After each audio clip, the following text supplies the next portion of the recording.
started out with California's state fossil, the saber-toothed cat Smilodon fatalis, and I studied direwolves as well. And since then, I've branched out to smaller animals that we still have today, like bobcats and skunks and gray foxes and all those cute, charismatic things. So happy to be here. And Myrene, what is your favorite prehistoric inspired movie? Well, I'm biased, but I think it has to be Ice Age because, everyone's like, oh, you study Diego. I'm like, yeah, I do, actually. I'm Dr. Michael Habib. I'm an associate professor of medicine at UCLA, but I am also a paleontologist despite being a professor of medicine. There are a couple of ways that those interact, one of them being by anatomy. So I am an anatomist. I'm also a freelance artist and consultant. So while I do a good bit of work, particularly on animal flight in the fossil record, pterosaurs, early birds, things of that sort, I also spend a good bit of time consulting with and working with a range of outstanding concept artists, which is one of the ways that I connect with this particular subject of paleontology and pop culture, using fossil animals and the principles derived from them to help design more compelling creatures. And so I'm very proud to work with folks at Lucasfilm, Pixar, and Disney Feature Animation. Hello everyone, my name is Krista Cortez and I am an education programs manager at the Inland Empire Resource Conservation District.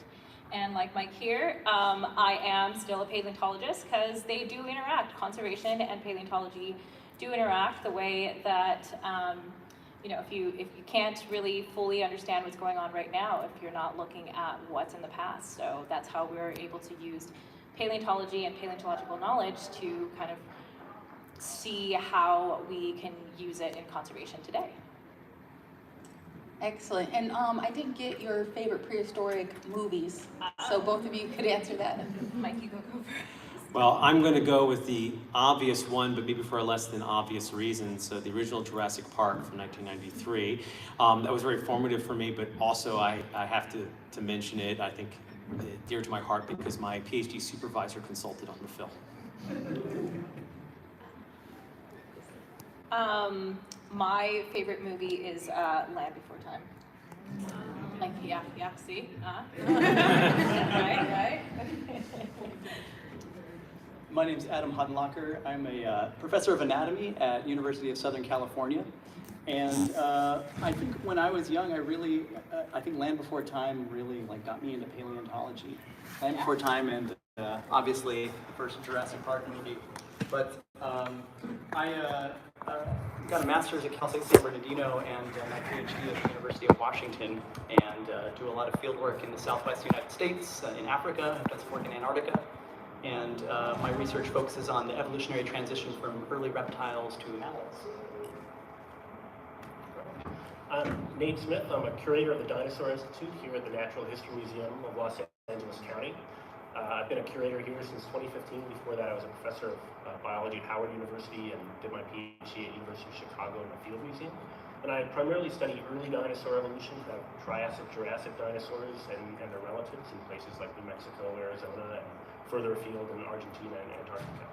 And favorite movie is going to be a deep cut. That's going to be the 1958 Monster on Campus. If anybody wants to check it out. Some of you already know. Hi, I'm Becky Wu. I'm the postdoctoral researcher in the Natural History Museum of Los Angeles County. I study the tooth replacement in Mesozoic birds and their close relatives, including other archosaurs.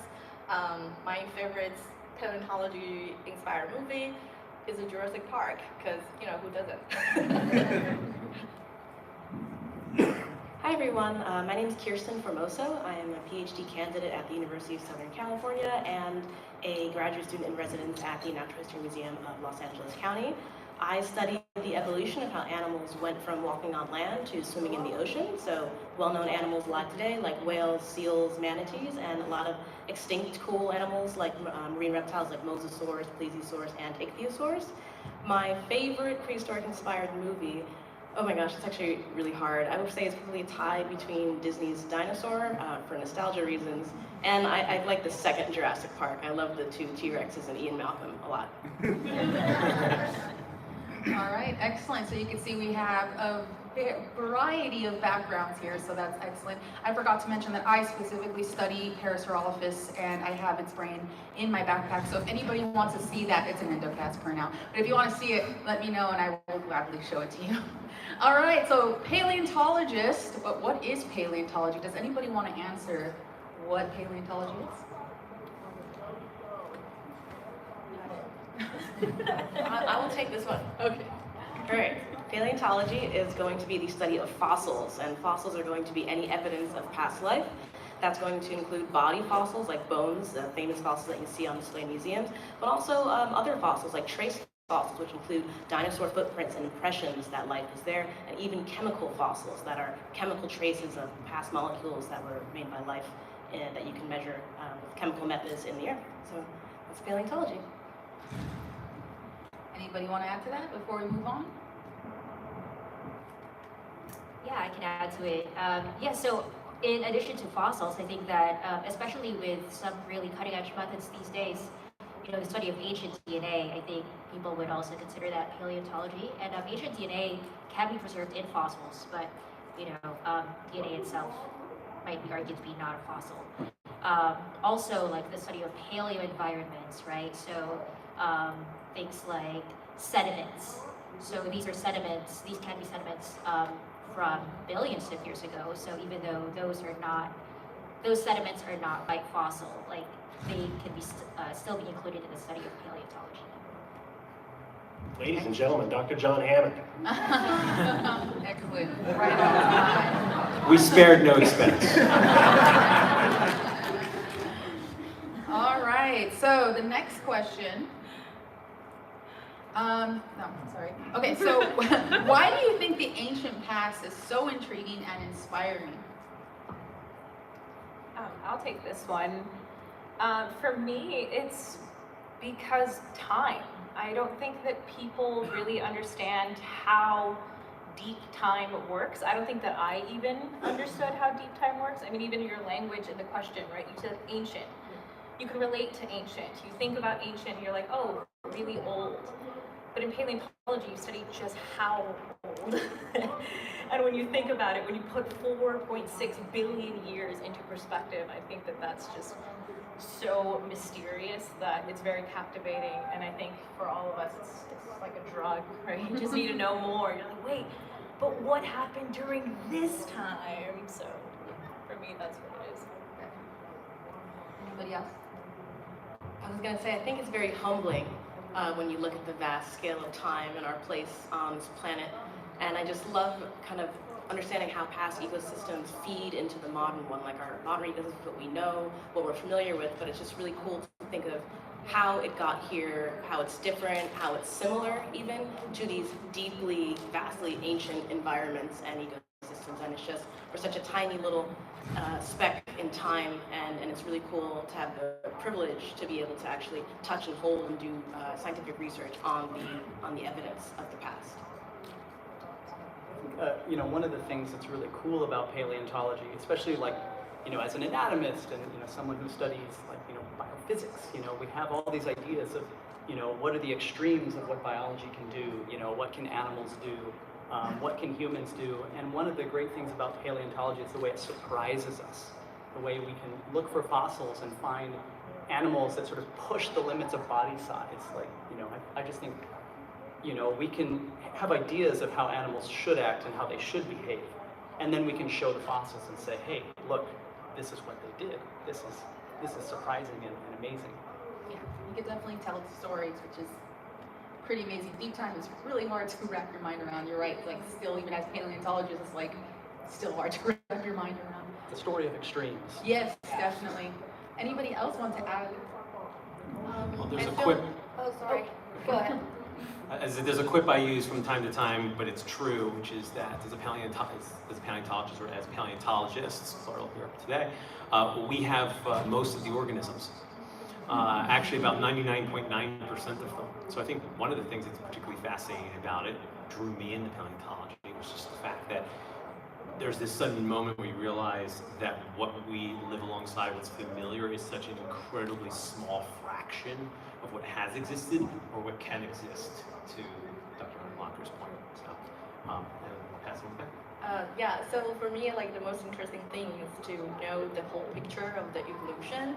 So, and also the Earth's history. Like you cannot look into the Earth's history without looking into paleontology, and that's also echoing the deep time part, because we are also looking at the evolution that's happening nowadays, but human history is way too short to see the whole picture and to see like how the Earth evolving with the with the organism that's living on that, like going through this long time.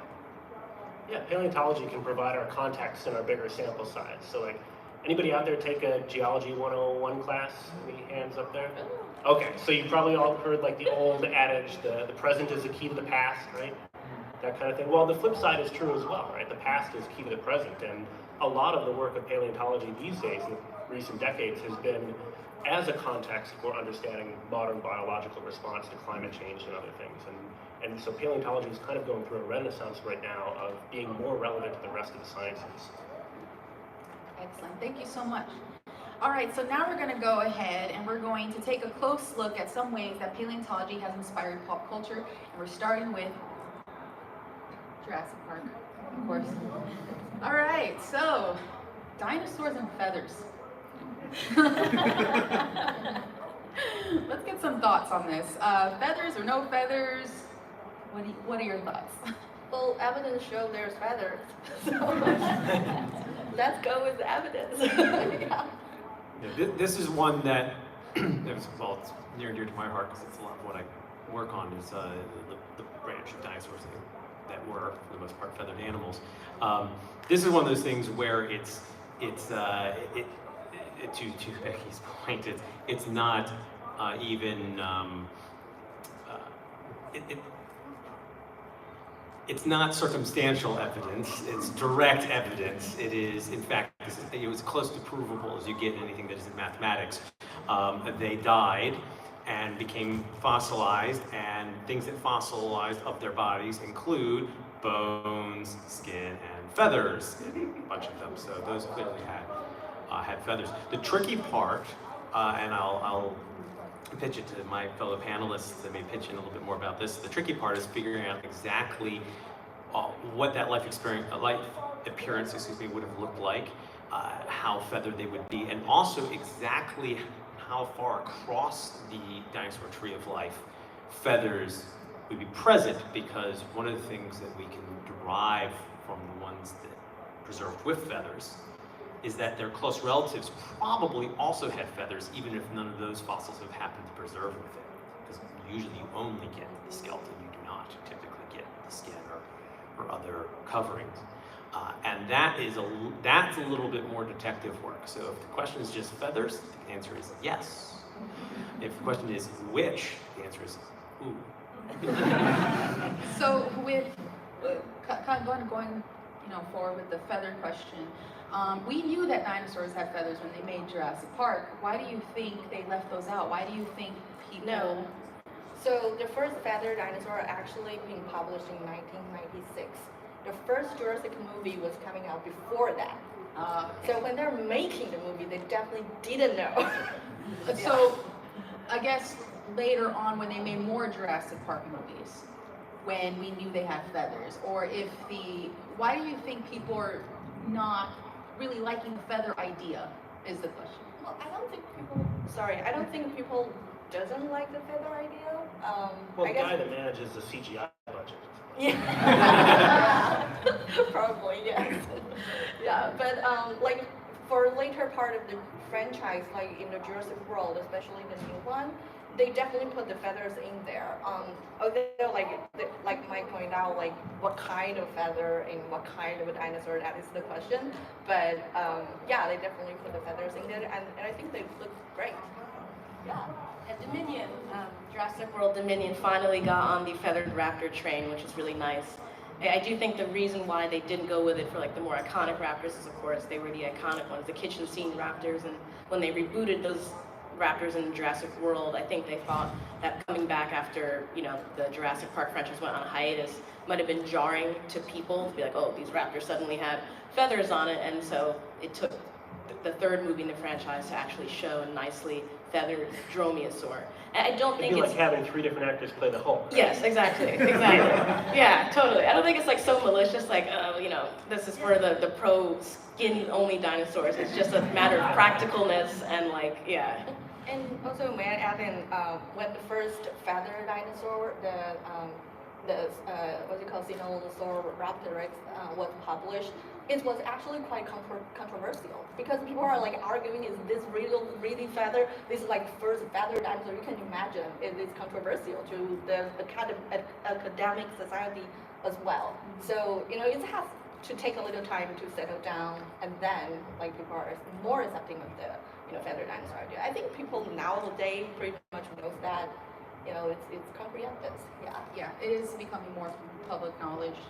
You're It's worth noting as well that when you're in the room, so to speak, on say on an animation sequence or a CGI sequence that's being built, the way that the crew talks about these creatures is as characters, and so very much to Nate's point, the change once you had established the look in the original film, changing the look for them meant fundamentally changing the look of a character. And for us, we might be thinking, well, that's updating an animal with paleontological evidence, but that's not how the film crew is thinking about it. To them, that'd be like, hey, what if we completely changed the costume for Captain America? You could, and you did, but you need to actually work up to it and have a justification for it. You can't just do it without saying anything about it because it's considered to be a big change. So you have to, that's actually a thing. And yeah, they did. But they drew attention to it, so they have to lean into it. If they're not going to lean into it, they're not going to do it. all right. So now we're going to go ahead and move on. So the next topic I want to ask about is de-extinction. Is this possible? Does ancient DNA actually exist? And what about for Ice Age mammals? What about the ethics for de-extinction? Anybody can take it. I could take part of this, I guess, because I do work in conservation, and that's kind of what we do. We conserve animals and ecosystems. I think if we are going to go that route, we definitely need to look at functionality and species functionality within an ecosystem, and depending on whether or not it's viable. Like, would we want to bring a whole ecosystem back? Because you're not just bringing back one organism, right? You'd have to bring back that whole chain of events, I guess, for lack of a better word. So that's kind of what I think. But I'll just weigh in briefly on the practical aspect. On a practical note, the part of the issue is that DNA doesn't have a particularly long, what we call half-life. Okay, so it breaks down fairly rapidly. And then that combines with another aspect of DNA to make it very, very difficult, which is that there's only 4 base pairs, right? So it's essentially a 4-letter alphabet. Your DNA code basically works off a 4-letter alphabet. Now, if you think about how long the words have to be, if you only had 4 letters to work with in order to communicate anything, the answer, of course, is they have to be very, very long. So after it's broken down even just a little bit, it becomes very quickly meaningless.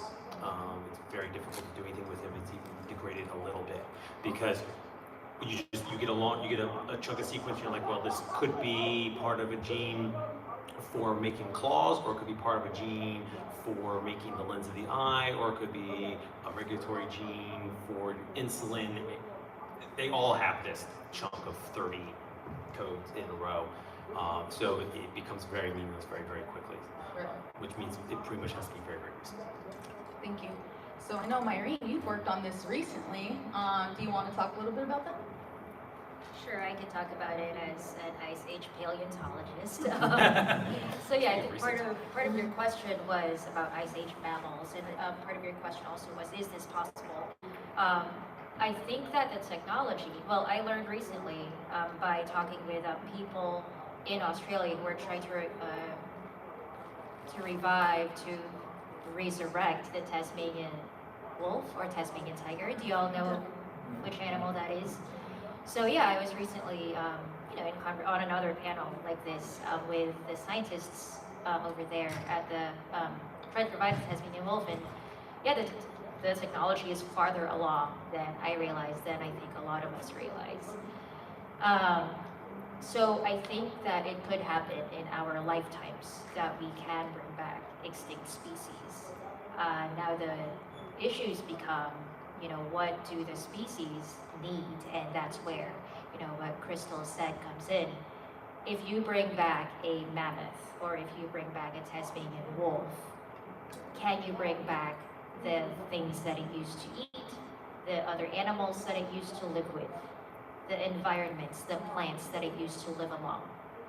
And can you ensure that, humans don't prey on the animal that you just brought back, or that, you have, and it's not just humans, right? It's also all the other side effects that we have caused throughout our history.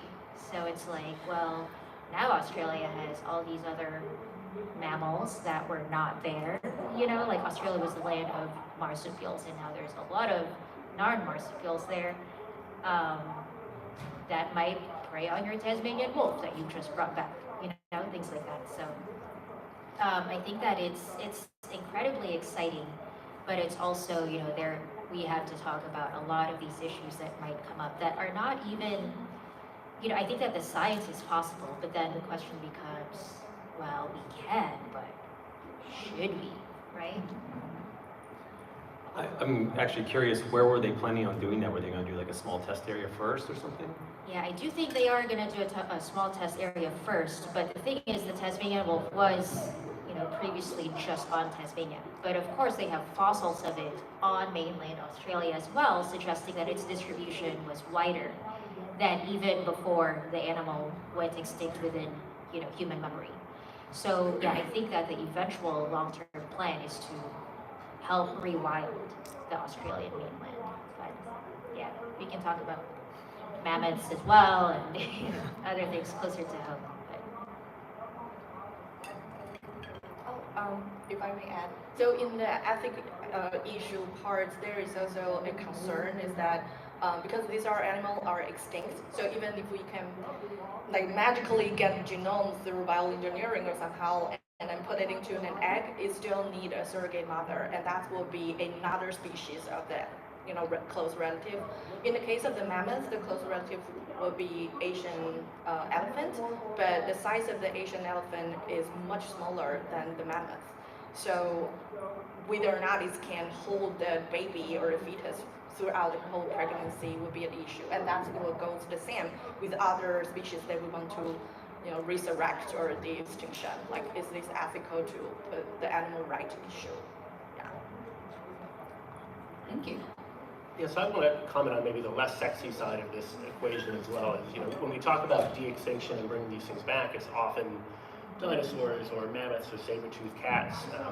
But at a smaller, kind of more modern scale, you can think of, there are animals that have gone extinct in different regions all the time, and we're constantly trying to figure out how to reintroduce, say, wolves into Yellowstone, or animals that have had their ranges shrunk over time. And this is just me to kind of fly the flag of paleontology, is that the work that we all do sometimes weighs in on that. And you have cases where conservation biologists were concerned about maybe reintroducing the black-footed ferret in this region because its current prey item isn't there, but the paleontologist said, oh, no, if you go back and look at the fossil record, they did just fine eating all these other little critters, so you can let them go loose there and they'll totally thrive. And so, at a smaller scale, paleontology can kind of weigh in on these issues in terms of what are the practical ways that we might do these reintroductions. Thank you. Okay, so we kind of already went into the Ice Age here. Let's see if this moves.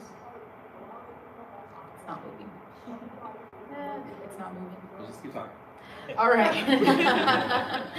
So, Ice Age. Do you think that a poor portrayal of science affects science itself? And the next question for that second part question. Let me see if I can get this to move now. Tech issues.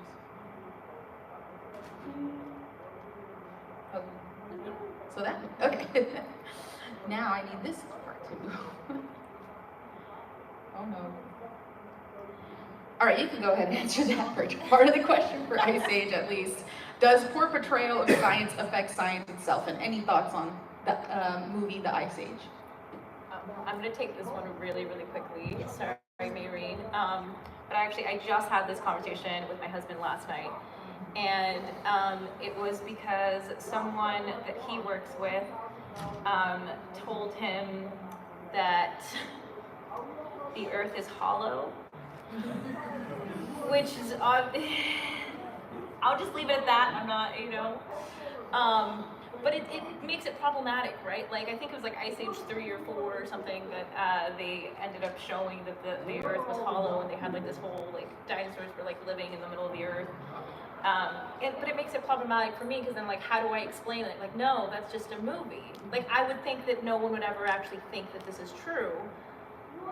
But at the end of the day, we do need to take into consideration that pulp culture does really affect everybody and everybody's views. So if they see something like that, they're probably going to go in and research it the wrong way and find evidence for it. And so it makes my job a lot harder when I'm trying to explain that this is not how it works, Yeah, just to add on that, I used to be very light and whatever about it, like, oh, it's fine, it's just fiction, it's fantasy, it takes aspects of real science, which is cool, and it does, and I do still feel strongly that that is the case, that it's okay that dinosaurs that we see in Jurassic Park aren't totally accurate. It's okay that the animals in Ice Age are like just all Cenozoic mammals living at the same time. It seems there's like a Miratherium in there mixed with like a much closer to us mammoth. I digress.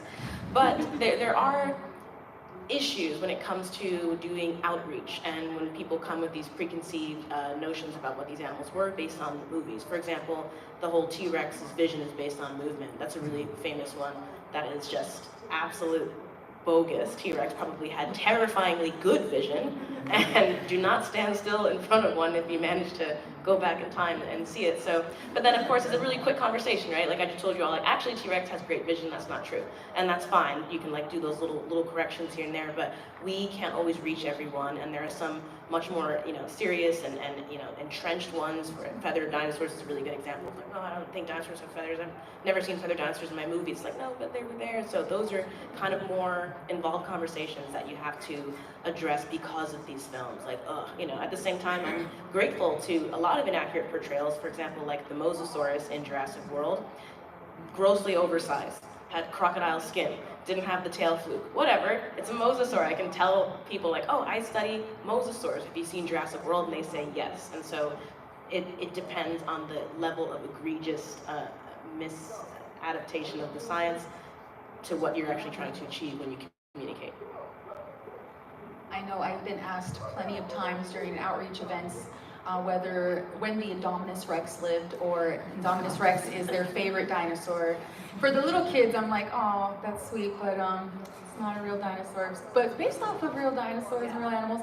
But when the adults, there's been some adults that are like, Indominus Rex is such a cool dinosaur, my favorite dinosaur. All right, anybody else want to add to scientific accuracy in films? Yeah, so I think that it's not just, the accuracy of, okay, so for me, watching Ice Age, I was like, that is not a saber-toothed tiger, that's a cat. But, that aside, because it's not, anyway, we can talk about that later. But also, it's, I think it's also poor portrayal of the scientific process, right? I think that scientists are like, yeah, sure, they can be portrayed as evil, as villains, but even when they're good, I think they're very much portrayed in culture as like having all the answers, or maybe coming up with the answer on their own. And this is something that's come up in an earlier panel today. But yeah, science is just, science in, the scientific process can be very different from what's portrayed in film. And I understand why it's portrayed sometimes the way it is, because a lot of what we do, we're not always swashbuckling all the time. Like, we're not always like slashing through the jungle with machetes or whatever. However, We do work collaboratively. Like we do, there is a process of discovery rather than just magically coming up with whatever finding we have. So that's something that I think, people who can be new to science might gloss over from just pop culture, but something that's very valuable to portray. Yeah, I had an old advisor that had a great kind of analogy to quote me about misconceptions of how science works. And he says, science isn't usually somebody sitting in a lab coat in the lab and all of a sudden going, aha! Like it's not like eureka. Most of the big discoveries in science come from working on something and then being like, that's kind of weird. And then looking into it more from there. All right, so we have party vibes in here now. Okay, so we're gonna go ahead and move on to the next. We have a show that most people will probably be familiar with, Game of Thrones. And how, for Game of Thrones questions, how do we use science to make fiction more believable? And what are your thoughts on the dragons and direwolves in Game of Thrones? Hey, so Kirsten's pointing at me because she knows a thing. Any case, so some math I worked out some years ago may or may not have something to do with how the Game of Thrones dragons work. Any case, so I'll just pitch in on that. So one thing that I've ended up doing quite a bit of actually over the years for a number of different kinds of shows and programs and stuff is making big things fly, because I've worked a lot on very large things that did fly, not as big as Game of Thrones dragons, but large pterosaurs. And worked out, among other things, and this is kind of a lesson you get from paleontology, is the rules underlying that. So there's the initial observation, but then there are sort of, well, how does this work in terms of the physics and the interaction of physics and biology, and using the fossil record to help inform that understanding. And that's a lot of what I, for example, do, and others up here have done that kind of work as well, can weigh in as also. But one of the things that was very directly applied in this case is the rules of how fast wings go and how hard something has to jump in order to take off, and those sorts of things, and the timing of flying animals as they get bigger and bigger and bigger. Now, of course, they pushed it beyond what physics, at least our physics, non-magical physics, would allow in terms of the size. But they did do the actual speed correctly. In other words, if they were made out of magically strong muscle and magically strong bone, that's about how fast the wings would go, and that's about how fast they would take off, and that's about how fast they would do everything at the probably 150 tons or something that Drogon is. And so that's something where the study of paleontology actually laid out the math. All right, thank you. Anybody else want to weigh in on dragons and direwolves and Game of Thrones and scientific? So obviously House of the Dragon, which is the superior show, just finished season 1. She's fine. Yes. And so what I really liked about House of the Dragon is that it showed diversity in the dragons. Like they weren't all just recuts of the Game of Thrones dragons like Drogon, Rhaegal, and Viserion. I was kind of sad about this at first because that is one of the greatest designs of any dragon ever. The Drogon look is one of my favorite fantastical creatures.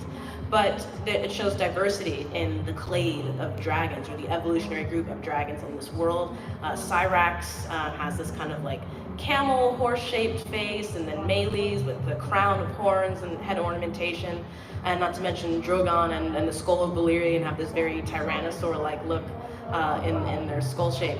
And I really, really like that diversity in the same way that like modern groups of animals, like a modern antelope, modern canids, modern felines, they all look like cats, they all look like antelope, they all look like dogs, but of course they're different from one another. And that was a really, really nice touch from House of the Dragon. Are you saying that I have to find yet another giant pterosaur and this time name it after one of the ones from House of the Dragon? Yes. Okay. That would be super cool. Anybody, any thoughts on the direwolves?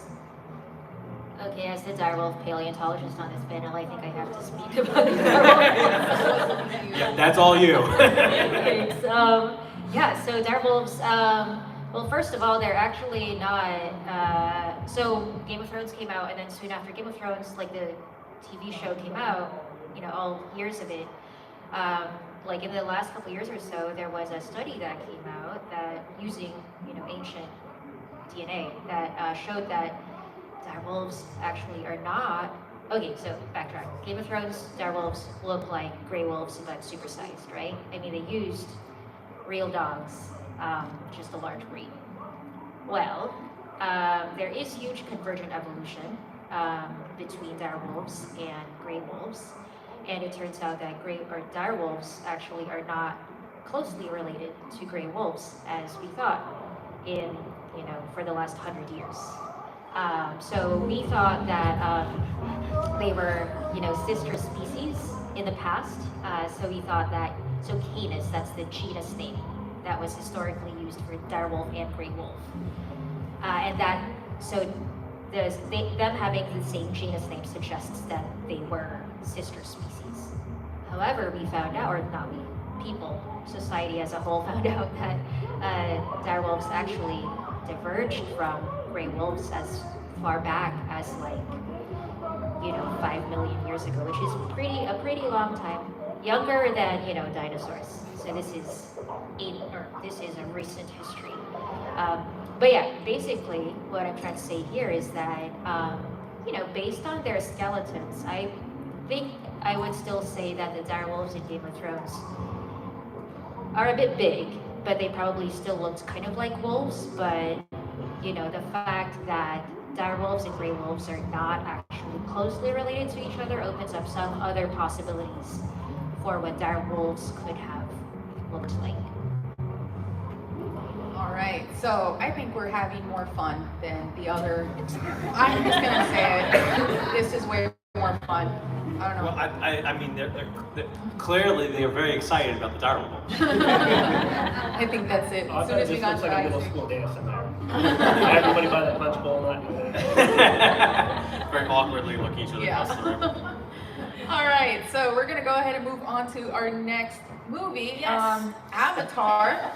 What about you, Kirsten? All right, so when it comes to Avatar, using life on Earth to inspire alien life, what are your thoughts on that? And marine life in Avatar, Kirsten, looking at you. And how do you make fantasy creatures more believable using paleontology?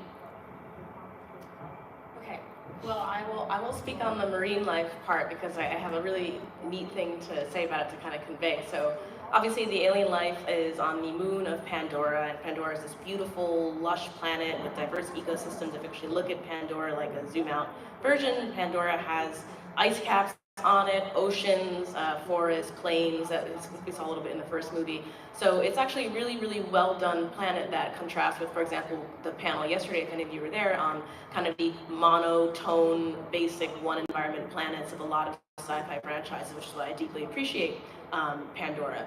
Now, with regards to the marine life, which we're all going to see very soon, when the way water comes out in 2 weeks, a week and a half, is that water on Earth, water on another planet, is going to have the same physics constraints. We infer that the physics that we know of are the physics that control the entire universe. Then animals that live in water on another planet are going to probably be very similar to animals that live in water on Earth. You need to locomote in this thick fluid, and so you need to have large surface area appendages, you need to be flexible, you need to have physiology that's going to enable you to exist in the water, either metabolizing oxygen through the water, so some type of gill-like structure. And on Pandora, I'm not sure that it's oxygen, but surely they're breathing some type of gas that powers their basic functions. And also the equivalent of lungs. And that's why in the trailer, for those of you who've seen, there's like that big whale alien. There's kind of these smaller plesiosaur-like aliens, which I'm so excited to see. There's this flying garfish thing, which one of my colleagues on Twitter, his name is Dr. Solomon David, he's a GAR specialist. He called it GAR Force One, and it's so good. And so I really love the convergent themes, the flippers, the tail fins. I really do believe that if we found alien vertebrate equivalents on another planet, that they're going to look strikingly similar to living swimming animals and fossil swimming animals that we have today. And clearly the concept designers of Pandora believed the same and took that into consideration. So, yay, go see Avatar. I can also note here, and that this was a very, and I do know some people who worked on this, so I can say this was a concerted effort to continue this.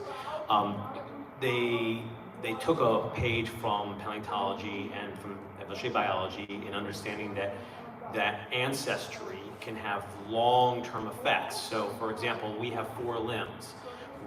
Most of our group, what we call land-living vertebrates, they're called tetrapods, have 4 limbs. They might only walk on 2. They might have secondarily lost them like snakes, but they have 4. On Pandora, the idea is that they were hexapods. They had the ancestral state is 6 limbs, and so most of the organisms have 6 limbs, which means the aquatic animals have 6 flippers because they're supposed to be secondarily aquatic, and therefore it looks like a plesiosaur with 6 flippers instead of 4, for example, things like that. And that is very much an idea they got directly from paleontology, and specifically from, in this case, from the work of people who studied the transition back to water from land, which, for example, Kirsten Formosa happens to do. Thank you. Any other thoughts on this before we move on? So sorry, I just want to add in, like, it's not like, the animal, the flying animal in the Avatar, like they made the model partly in reference to pterosaurs, which is the flying reptile. But then there is a flying reptile, the pterosaur, actually found with similar features as the ikran in Avatar. So they named the pterosaur, like in real life, in the fossil, we found that they named that ikra dragon.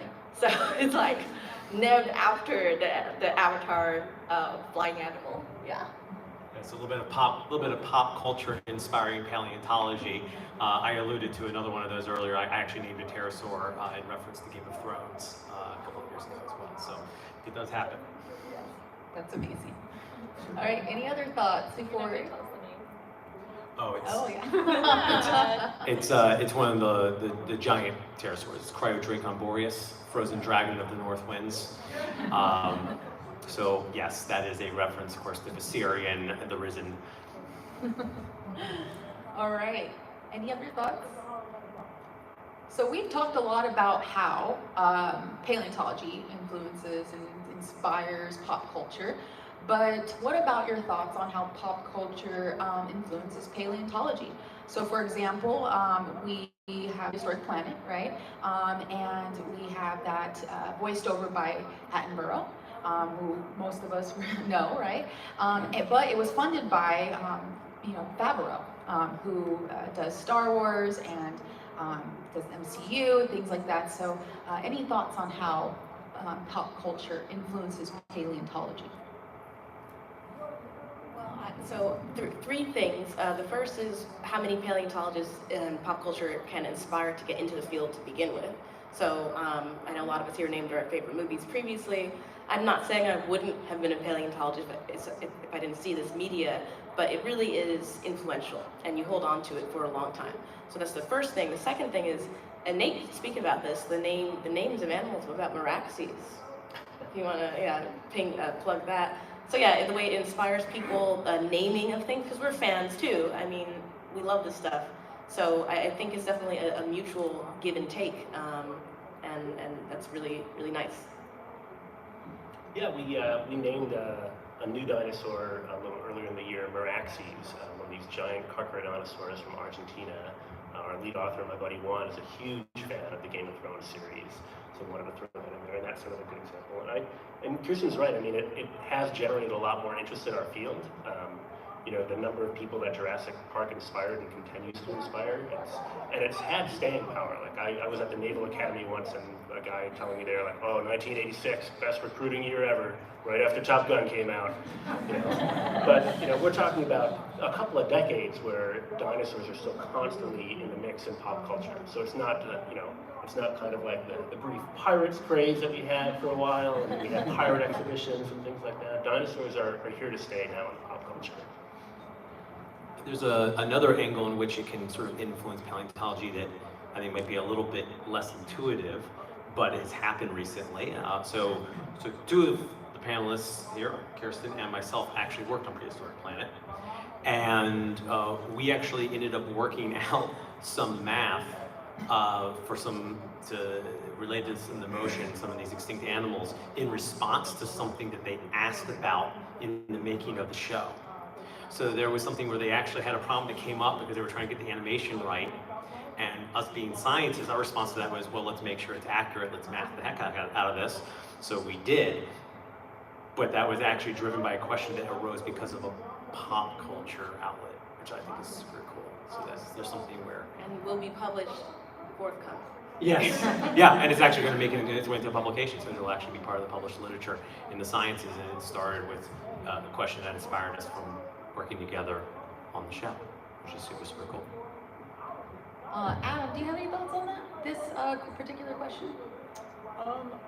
Yeah, I think that there was a time many years ago when paleontology was sort of an obscure field, and in the early 90s when Jurassic Park came out, it inspired so many of us. And I think in the early 2000s or so, like, the premier society for vertebrate paleontologists across the world, like, doubled in size. And it was something that folks who had been members of the society for years had kind of noticed, and they call it the Jurassic Park bump. It's the number of people that want to pursue paleontology as a career. It's true. I think I might be one of the only paleontologists that was not inspired by Jurassic Park.